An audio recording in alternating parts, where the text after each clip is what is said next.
महागठबंधन की करेंगे, क्योंकि महागठबंधन में टूट की स्थिति, अंतरकलह की स्थिति लगातार दिखाई दे रही है।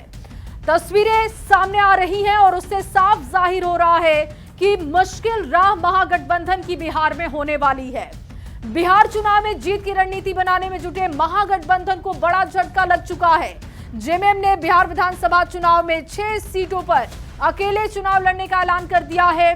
वहीं जेएमएम ने कहा कि बिहार चुनाव के बाद झारखंड में भी गठबंधन की समीक्षा की जाएगी। सबसे पहले रिपोर्ट आपको दिखाते हैं और उसके बाद चुनावी चाल को विस्तार से समझाएंगे। हमने कहा कि हम लोग समीक्षा करें चुनाव के बाद। कई दिनों से हिचकोले खा रहे महागठबंधन का एक हिस्सा बनते बनते टूट गया।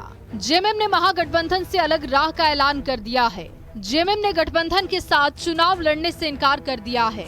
प्रेस कॉन्फ्रेंस कर पार्टी महासचिव ने इसका ऐलान किया। जेएमएम ने बिहार में 6 सीटों पर चुनाव लड़ने का ऐलान किया है और कहा कि ये संख्या बढ़कर 10 तक हो सकती है। जेएमएम ने बिहार की चकाई, कटोरिया, मनिहारी, जमुई, पीरपैती और धमदाहा सीट पर चुनाव लड़ने का ऐलान किया है। पार्टी ने यह तय किया है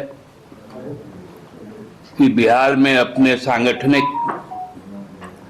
ताकत के साथ 6 विधानसभा चुनाव में अपने उम्मीदवार को उतारेंगे। जेएमएम महासचिव सुप्रियो भट्टाचार्य ने गठबंधन धर्म निभाने के बाद भी बिहार में धोखा देने का आरोप लगाया और कहा कि हर बार धोखा नहीं दिया जा सकता। सुप्रियो भट्टाचार्य ने कहा कि बिहार चुनाव में जीत के बाद झारखंड में भी गठबंधन की समीक्षा की जाएगी। हमने कहा कि हम लोग समीक्षा करें चुनाव के बाद। सब कुछ बर्दाश्त कर सकते हैं, लेकिन आत्मसम्मान के साथ समझौता नहीं कर सकते। बिहार में एक और कांग्रेस, आरजेडी, वीआईपी और लेफ्ट की पार्टियों के बीच 10 से ज्यादा सीटों पर फ्रेंडली फाइट की स्थिति बनने से गठबंधन की गांठ कमजोर होती दिख रही थी कि जेएमएम ने अलग से चुनाव लड़ने का ऐलान करके महागठबंधन को इस चुनाव का सबसे बड़ा झटका दे दिया है। और ऐसे में टूट रहा महागठबंधन एकजुट एनडीए का कितना मुकाबला कर पाएगा, ये देखना होगा। रांची से संवाददाता गौरव झा के साथ ब्यूरो रिपोर्ट, न्यूज़ 18। और चलिए अब चुनाव की चाल तो समझिए, क्या टूट रहा है महागठबंधन?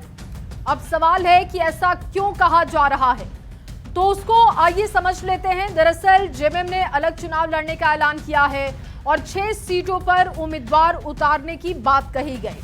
किन सीटों पर जेएमएम की तरफ से उम्मीदवार उतारे जाएंगे वो भी अब आपके सामने रखने जा रहे हैं। आइए वो भी जल्दी से जान लेते हैं कि किन सीटों पर जेएमएम की तरफ से उम्मीदवार उतारे जाएंगे। तो इसमें चकाई की सीट है, इसके अलावा देखिए कटोरिया की सीट है, मनिहारी, जमुई, पीरपैती और इसके बाद धमदाहा की सीट पर भी जेएमएम की तरफ से ऐलान किया गया कि वो यहां पर अपने उम्मीदवार उतारेंगे। और इसके साथ साथ ये भी कहा गया कि नंबर ऑफ सीट्स बढ़ भी सकती हैं। क्या टूट गया महागठबंधन? तो सवाल लगातार ये बड़ा होते जा रहा है। और झारखंड में जेएमएम, कांग्रेस और आरजेडी का गठबंधन है। तीनों दल मिलकर झारखंड में सरकार चला रहे हैं। बिहार में महागठबंधन का हिस्सा बनना चाह रहा था जेएमएम। आरजेडी और कांग्रेस जैसे दलों ने जेएमएम को भाव नहीं दिया। महागठबंधन से अलग चुनाव लड़ने जा रहा है जेएमएम और इसका ऐलान भी किया जा चुका है।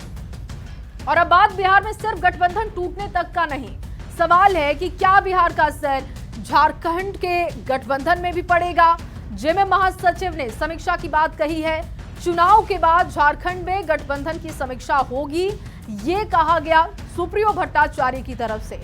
झारखंड में भी महागठबंधन प्रभावित हो सकता है और कहा गया कि जो चुनाव होने जा रहा है वो चुनाव हो जाए, नतीजे आ जाए और उसके बाद हम समीक्षा करेंगे। देखिए बिहार